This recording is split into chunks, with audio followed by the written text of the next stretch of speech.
So it's a good day to praise the Lord. Amen? So thank you, Jesus, sa mayong achimpo. So madayon nagit kita karon gwa.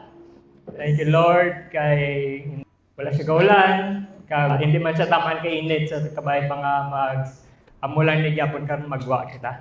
But no matter what, magwa gid kita guro karon, no? So thank you, Jesus, sa imong pulong.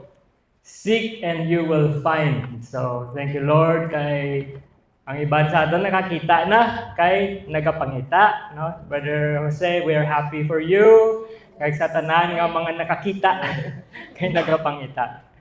So, thank you, Lord. Kanami sa pamatsyag kung makapasalamat kita sa Ginoo. It's good to give praise. Silang isang kanta na doon, give and it will come back to you. So wala kita pasalamat kay tungod mabalik sa aton. We praise God because we are grateful sa iyang kaayo sa aton tanan. Pero most of the time sa aton nga praising service, hindi gid gyapon madula ang kuya, kulba, ang pagiging conscious kung ano ang hambalon sa iban, the way kita maghambal, sinong guilty?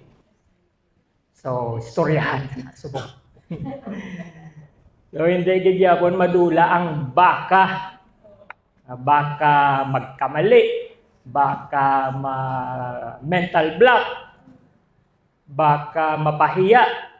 Kung sa aton pa, basi. Basi kadlawan ko.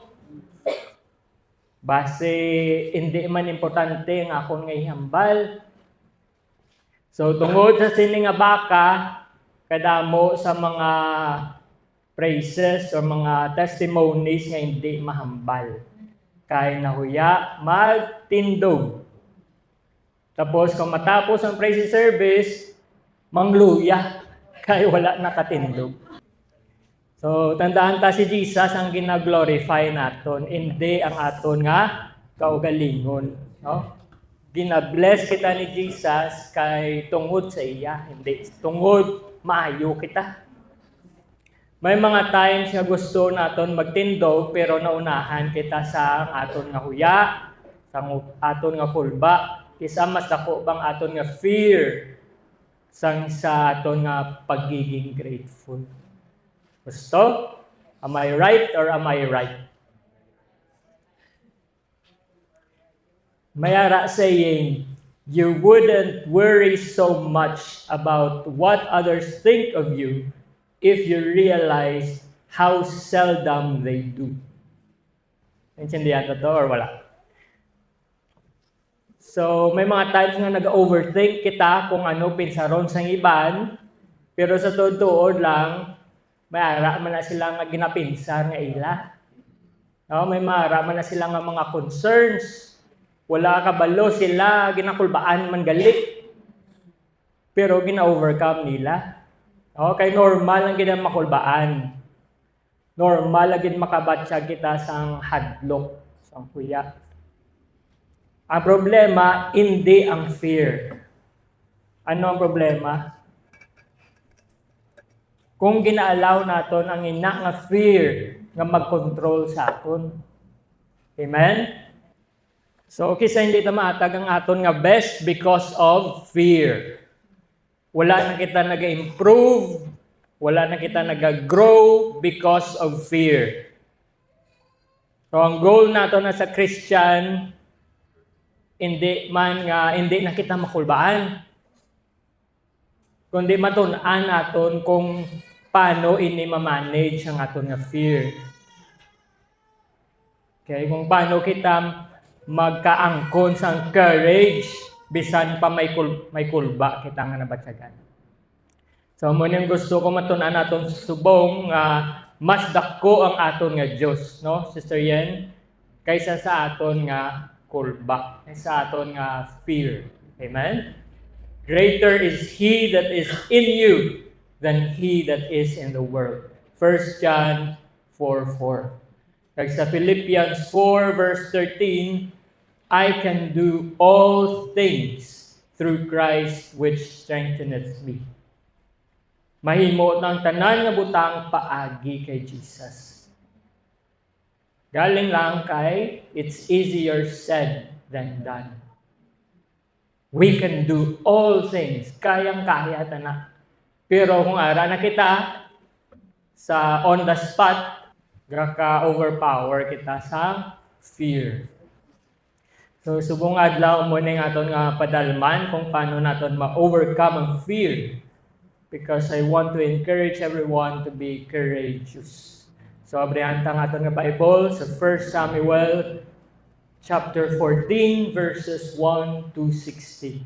So, mga taga-Kamingawan bakasyon kay ang mag-utod, sila ken ni Simon, may ginatanan nga kasal. Ang iban, nagpreparar kay every class na buwas, bakal mga school supplies. Ang iba, kag may namatsan dito, ang iba nagpululaw. Sa tupad balay, isang daycare, ang lola nga ginatagaan na mo tinapay every time matapos kami na patay kaysa katigulangon. So, na 1 Samuel 14 verses 1 to 16. So, let's all stand as we read the Word of God. Now it came to pass upon a day that Jonathan the son of Saul said unto the young man that bare his armor, Come and let us go over to the Philistines' garrison that is on the other side. But he told not his father. And Saul tarried in the uttermost part of Gibeah under a pomegranate tree, which is in Migron, and the people that were with him were about 600 men. And Ahiah the son of Ahitub, Ichabod's brother, the son of Phinehas, the son of Eli, the Lord's priest in Shiloh, wearing an ephod, and the people knew not that Jonathan was gone. And between the passages by which Jonathan sought to go over to the Philistines' garrison, there was a sharp rock on the one side and a sharp rock on the other side. And the name of the one was Bozez, and the name of the other Senah.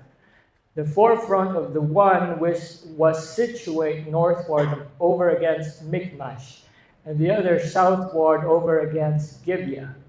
And Jonathan said to the young man that bare his armor, Come and let us go over unto the garrison of these uncircumcised. It may be that the Lord will work for us, for there is no restraint to the Lord to save by many or by few. And his armor-bearer said unto him, Do all that is in thine heart. Turn thee, behold, I am with thee according to thy heart. Then said Jonathan, Behold, we will pass over unto these men, and we will discover ourselves unto them. If they say thus unto us, Tarry until we come to you, then we will stand still in our place, and will not go up unto them. But if they say thus, Come up unto us, then we will go up, for the Lord hath delivered them into our hand. And this shall be a sign unto us. And both of them discovered themselves unto the garrison of the Philistines. And the Philistines said, Behold, the Hebrews come forth out of the holes where they had hid themselves. And the men of the garrison answered Jonathan and his armor-bearer, and said, Come up to us, and we will show you a thing. And Jonathan said unto his armor-bearer, Come up after me, for the Lord hath delivered them into the hand of Israel. And Jonathan climbed up upon his hands and upon his feet, and his armor-bearer after him, and they fell before Jonathan, and his armor-bearer slew after him. And that first slaughter which Jonathan and his armor-bearer made was about 20 men within, as it were an half acre of land, which a yoke of oxen might plow.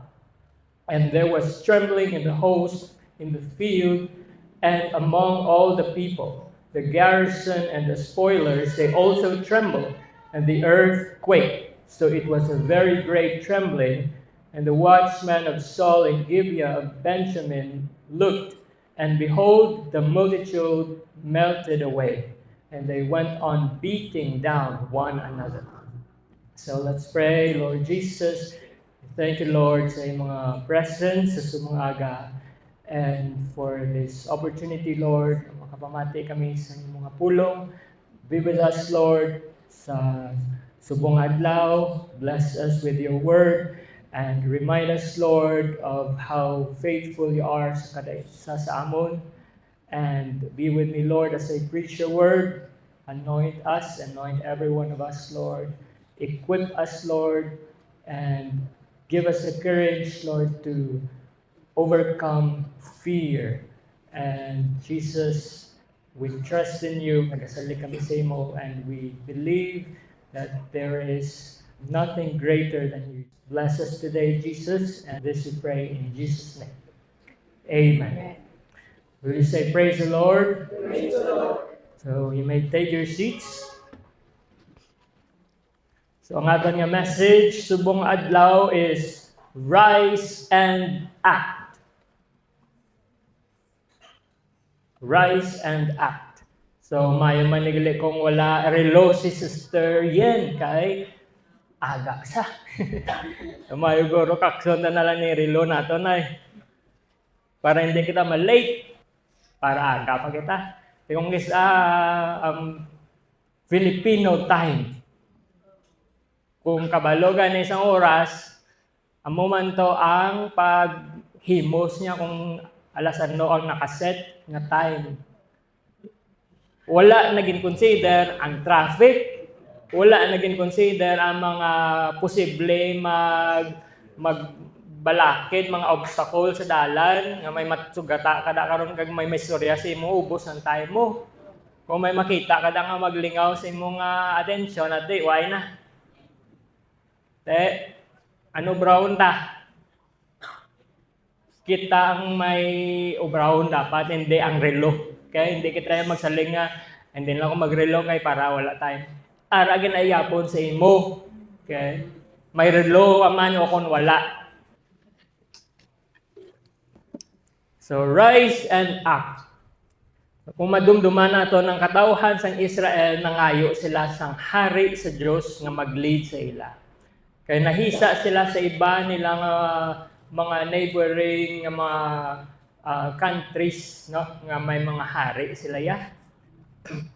Sila ya diretso sila sa Diyos pero daw nakulangan pa sila. So gintagaan sila karon sang hari kag si Saul ang naging una nilang hari. Pero sa paglabay sang panahon makita tangang ila kaintangan naglala. Tungod sang leader nga hindi manamit. So permi sila threaten sang Philistines. And during this time, ang Philistines ang pinakakusog nila nga kaaway.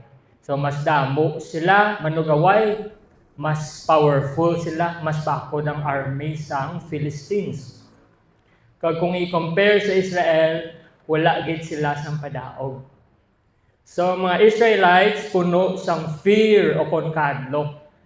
Kay dawara sila permi sa war zone.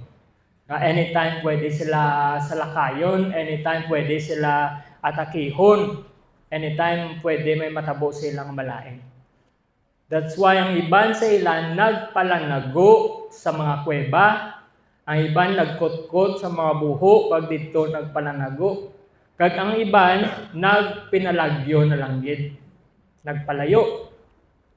Kag si Saul, imbes nga magsalig sa Diyos, may mga times nga nagadesisyon si Saul nga wala labot ang Diyos. Kay mas nagasalig siya sa iya nga kaugalingon. May mga times nga wala niya na ginakonsulta ang Diyos or wala niya na ginasunod ang sugo sa Diyos.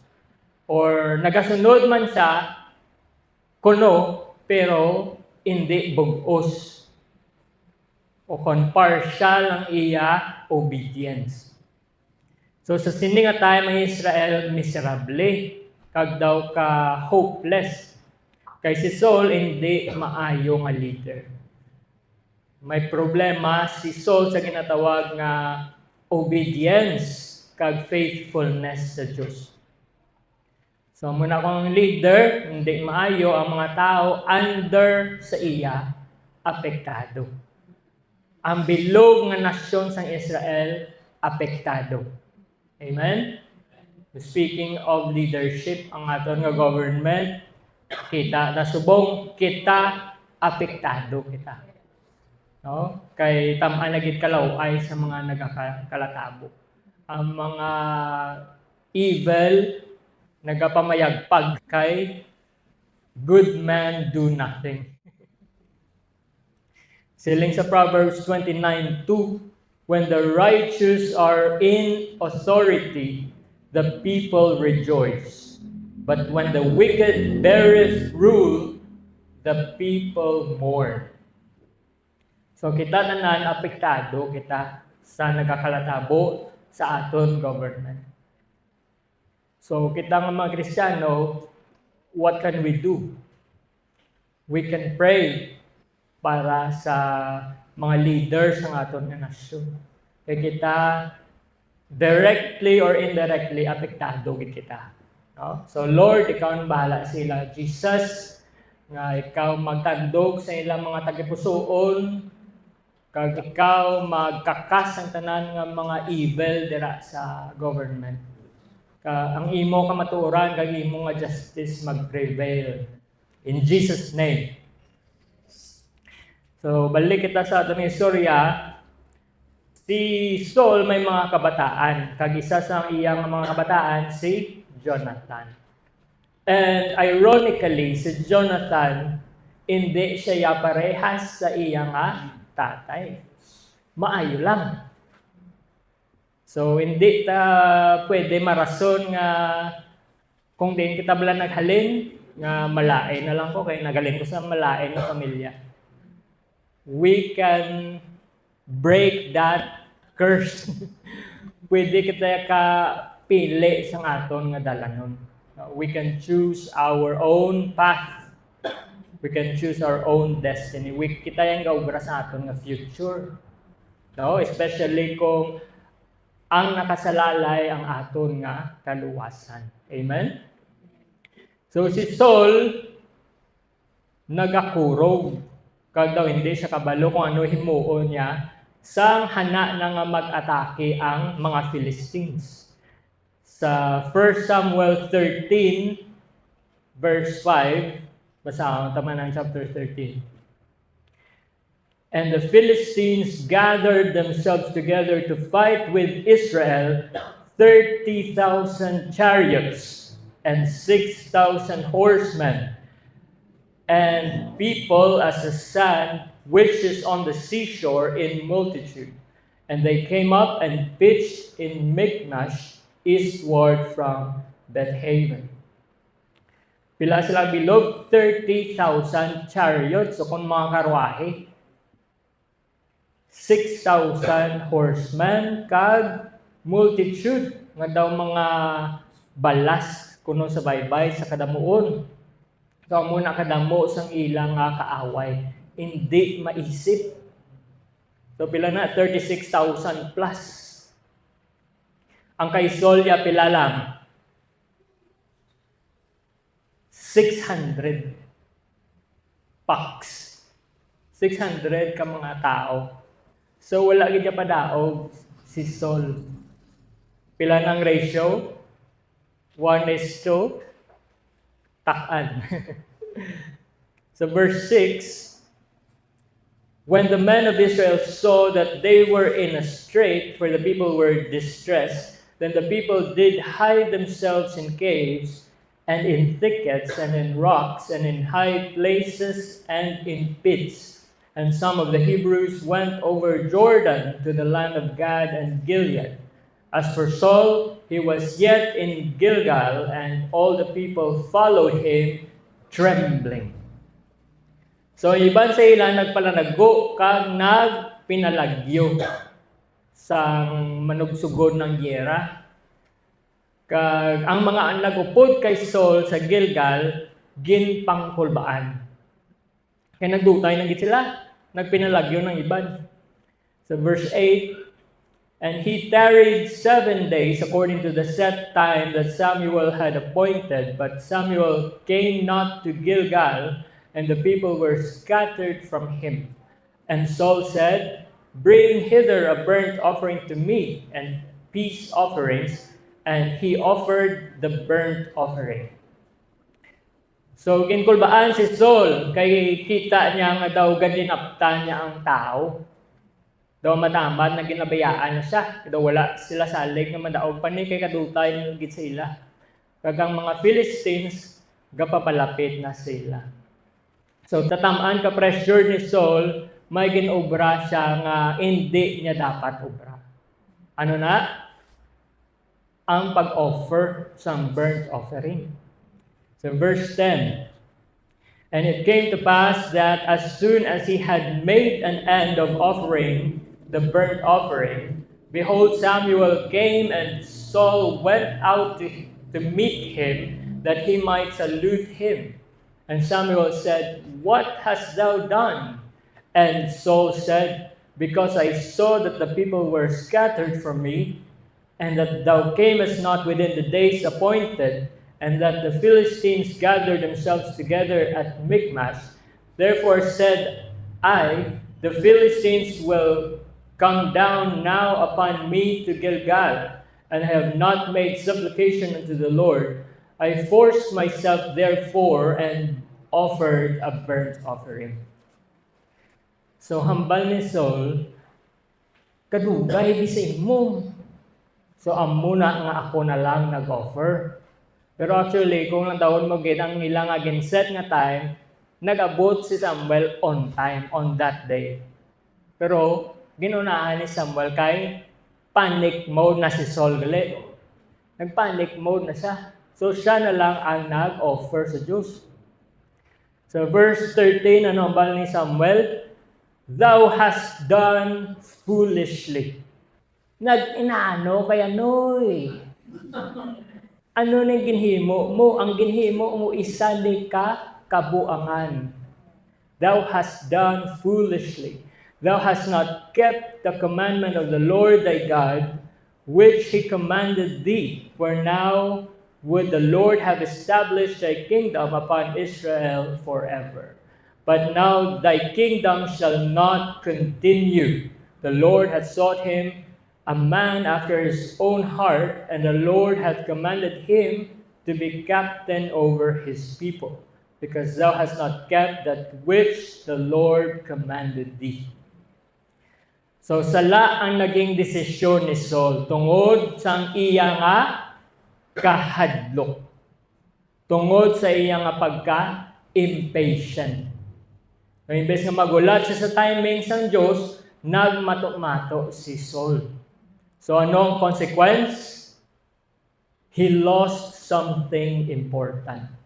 Nangita ang Diyos ng lain nga tao nga ibulos sa iya bilang hari. That's why it's always better to obey God and wait. Bisan pag ginakulbaan kita. Always wait for God's timing. Amen? Karon kung si Saul, kang iya nga mga tao, ginkulbaan, tensyonado sila, kay tungod mo damo sang kaaway nga kapapalapit sa ila, lain niya ang perspective sang bata ni Saul, nga si Jonathan. Lain niya ang espiritu nga ara siya, hindi nervyos, hindi fear. Hambal ni Jonathan sa iyang armor bearer sa chapter 14, verse 1.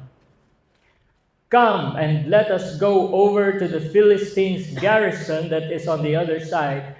But he told not his father. Kadto tabala to sa kampo sa mga Philistines. Sa ilagid nga military outpost kung din gabantay ang mga soldado sa mga Philistines. So nagpalapit pagid si Jonathan sa mga kontra. Kag wala niya ginsugid sa iyang tatay. Actually, wala sang iba nga nakabalo. Duwa lang gid sila sang iyang armor bearer or ang iyang assistant. Karon si Jonathan, samtang nagapaminsar sa plano kung paano magdaog, bisan ka imposible, si tatay niya nag-ano. Diin si tatay niya, ara sa verse 2. And Saul tarried in the uttermost part of Gibeah under a pomegranate tree, which is in Migron. And the people that were with him were about 600 men. Din si Saul, ay ato siya sa dalom kahoy upod sa mga tao niya. Nagano to sila sa dalom kahoy, nag-contemplate, nagpamalandong kay tungod sa kulba. Nahadlok sila mapiyerde, nahadlok sila mapatay. So, ang fear, normal lang ginaya, no? Hindi ka man siling kasuya sila kung ato kita tabi, no? Pero amo na ang maubras ng fear sa aton. So, kita kung may problema, kita nag-ano, kita nagamukmok man na lang kita, bala? Wala na kita may maubra kay tungod na hadlok, na huya. Ang aton nga sitwasyon, do kay imposible, so wala na lang kita brown, kay imposible, it's beyond our control naman, it's beyond our capacity. Gusto bala na nga wala na kita obrahon. So hindi kita magmukmok. We need to rise and act. So bangon kita kag galaw-galaw. We need to do something. So may obrahon gid kita ya kung gusto naton magbag-o ang aton nga sitwasyon or forever na lang kita maging stuck sa muna nga sitwasyon. So kung gusto ta magdamo kita diri sa church, may obrahon gid kita ya. Hindi kita ya maghulat lang. Kinahanglan naton magwa, kinahanglan naton mang-invite. Kung gusto niyo mag fundraising kamo, mabaligya gid kamo, young people. Hindi ka mo maghulat lang may masulod lang ng idea. Wala pa Lord. Sige wala lang bro. Wala pa man. You have to be proactive. You have to do something. Kung gusto mo makakita obra, mang-apply ka gidya. Kung gusto mo magka-eskwela, ma-enroll ka gidya. Okay? Hindi ka man maka-eskwela, hindi ka ma-enroll, no? So rise and act. Do something. Overcome your fear. Sa interview pa lang daan, matubang ka na tao, pamangkoton ka na, nga gusto mo mag-ubra sa amon. Because you're hiring, amo na. Kag ipamangkoton kagid kung ano, what can you contribute to this company? Uy, may contribution, hindi na lang ko. So, kinahanglan natin ma-expose kita. Kaya hindi na natin ma-overcome ang aton nga fear kung ara lang kita sa kwarto. Biskan online pa na, ma-interview ginayapon. So, don't wait for the perfect time kung saan kita mag-iyo. Kung saan kita magwa sa aton nga mga shells. Parehas kay Jonathan, kung nagulat lang to siya, nga magjuta ang ilang kontra, amo na pag-iyo niya, di wala tsansa. Kay kadamo kayo sa ilang kontra. So ano ang balya? Come, let us go. Lakatabla. No? Lakatabla, Brother Carl. Lakata, come, let us go. So kung maghulatay kita, kung saan kita ready, amo na paglakata, wala may matabo sa aton. So, ang Diyos, kung magtawag siya sang tao nga gamiton niya sa Bible, usually wala siya kapangita sa mga tao nga ready na. Ano ginapangita niya? Mga tao nga willing. No? Willing mag-obey sa iyang sugo. So sa verse 6, and Jonathan said to the young man that bare his armor, Come and let us go over unto the garrison of these uncircumcised. It may be that the Lord will work for us, For there is no restraint to the Lord to save by many or by few. So, ang bali Jonathan, nakatabla. Basi pa lang, buligan kita sa Ginoo. No? It may be that the Lord will work for us. Kaya ang pagluwas ko no sa Ginoo, wala na sa padamo-damo. In other words, wala sang imposible sa Ginoo. Bisan jutay, He can perform miracles. Kagahambal ni Jonathan, it may be that the Lord will work for us. Kabalo siya nga kayang-kaya sang Diyos, pero hindi siya ganit sigurado sang outcome. Bro, basta try niya lang. No? Nagsalig lang siya gyapon, kag intestingan niya gyapon ang pwede niya mahimo. So kanami sang espiritu ni Jonathan. No, kay may iba niya magambal daw piyo mong kaya na ang Diyos ipunta. Karon kay daw ang nagagwa lang kaugalingon niya na kina upod ko ang Diyos. Kurang daw tono, ako ang Diyos. Karon kung hindi ka pagubdan sa Ginoo, dapat ang aton nga espiritu husto man sa atubang sa Diyos. And we have to do something. You have to put in our action. Hindi lang faith lang by words. Kinanglan may action din kita. Kag indibla mo na ang bal ni Jesus, bisan ano pa kagamay sang aton nga pagtuo, bisan daw mustard seed lang kagamay, it can move mountains. Buot silingon, nothing shall be impossible. So kindayon gid ni Jonathan ang iyang plano upod sa iyang armor bearer. Kag duwa lang gid sila. Kumbaga, mission impossible. Duwa lang sila against sa pila to ka thousand, pila to ka libo. So grabe ang courage kag pagtuo ni Jonathan. Grabe magresgo si Jonathan.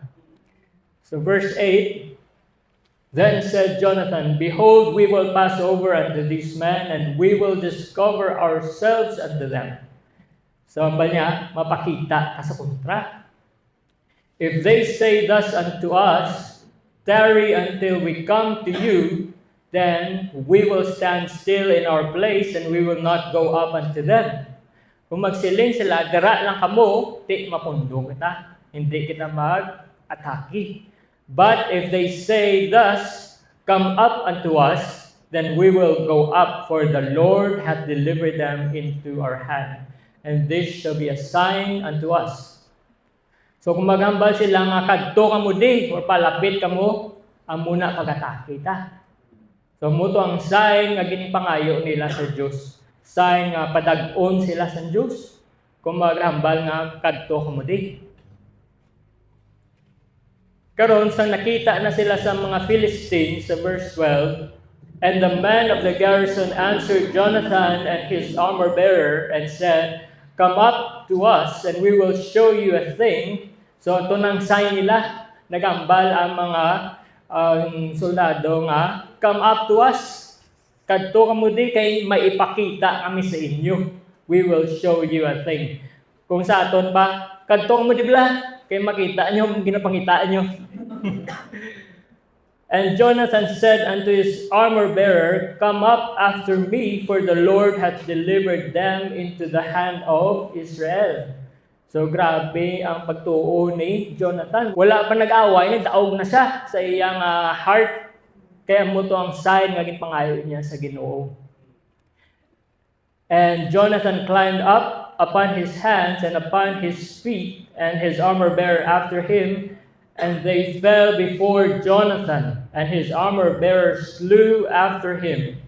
And that first slaughter which Jonathan and his armor-bearer made was about 20 men, within as it were an half acre of land, which a yoke of oxen might plow. So most likely, ginlita nila ni Jonathan ang ilang mga kontra. Kay siling dali sa ginbasa naton nagkamang sila kuno. Kumbaga, surprise attack. Kag 20 ka mga soldado ang mga napatay. Ang ila napatay. 2 lang sila. Kag ang sunod nga mga natabo, dito na nag-take over ang Diyos.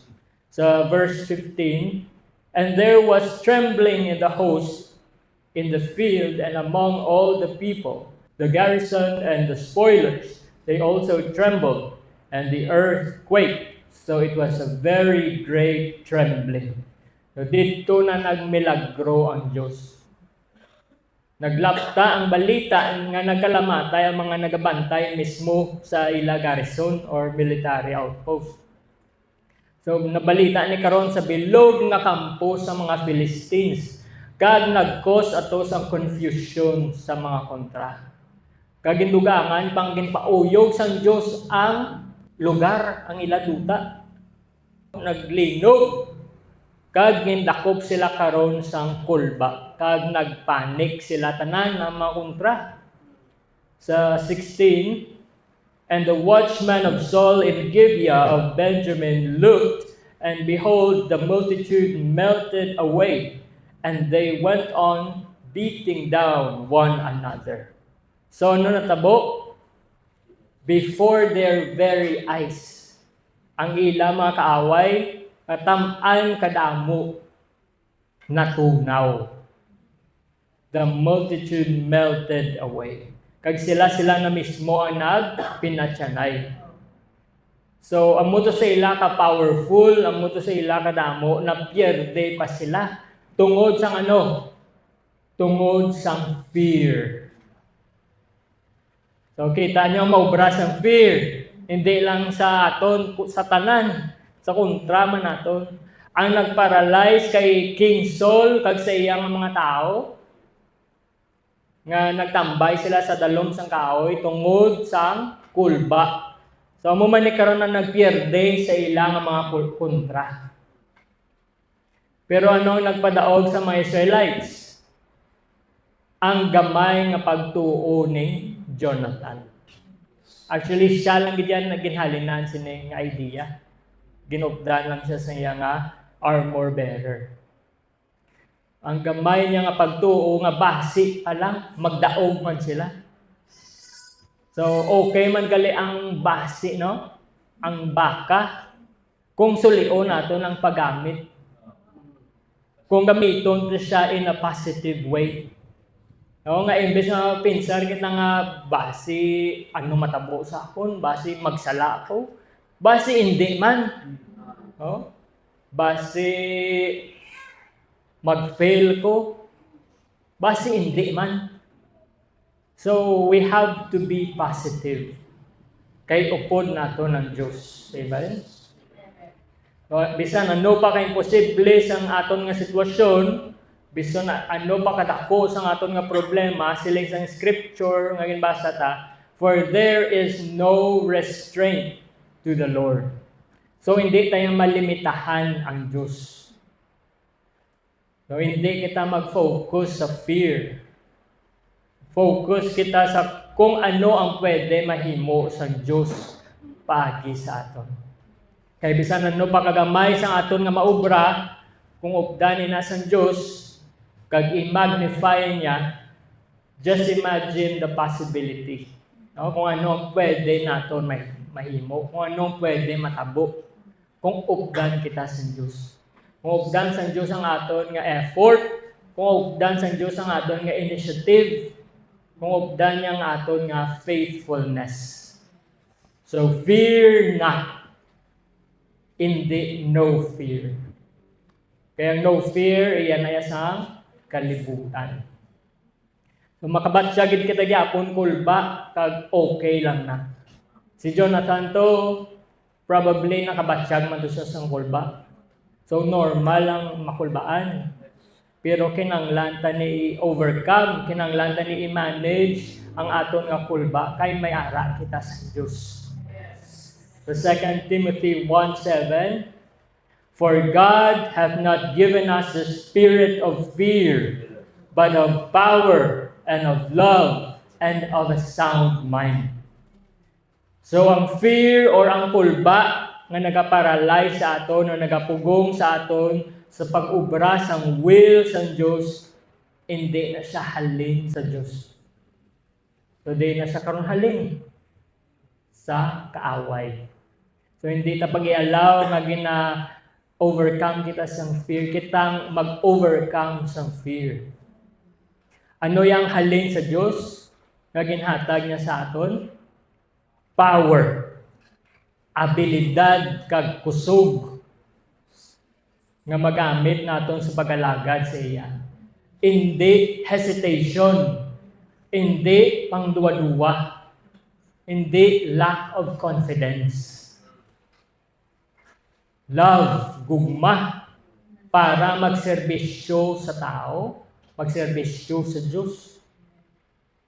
Okay, ang aton nga pag minister sa mga upod naton, that is our love towards our brother and sister. And a sound mind, maayo nga paminsaron. Kung maayo ang imo pinsar, wala ka nagahang, nagaandar ang imo utok, nagapaminsar ka nga may wisdom. So gin-equip kita sa Diyos sining mga bagay, no? Power, love, and a sound mind para i-overcome nato ng fear. So mga kauturan, kung may ara, pagkitagyapon, no, kapabilin sa aton ang fear, or nagapabilin kita sa dalong sang kahoy under the pomegranate tree, let us rise and act. Gwa kita dira. Oh, hindi kita magpabilin sa lugar nga permi lang kita gakahadlok. Gusto ko mag-sink in to. Gwa kita dira sa lugar sang fear. Sa lugar sang pagduwa-duwa. Nga permi lang basi, permi lang baka. Dugay-dugay nagbaka na gali. Permi lang what if. What if amo ni, what if amo to. Kay wala mo gin testingan. So testingan naton, ihatag naton ang aton nga best. No, bisan pa may kulba kita, try ta. Let's get out of our shell. Let's get out of our comfort zone. Kaya ang fear nagaparalyze sa aton nga espiritu. Ang gusto ko pagid pila kadlaw makita ko ang laban sa aton kung hindi magid ang tanan nga ka mga unstoppable sa aton. No, unstoppable in a positive way. Hindi ang unstoppable nga hindi ka na mapunggan, hindi ka na madisiplina, kaya unstoppable ka.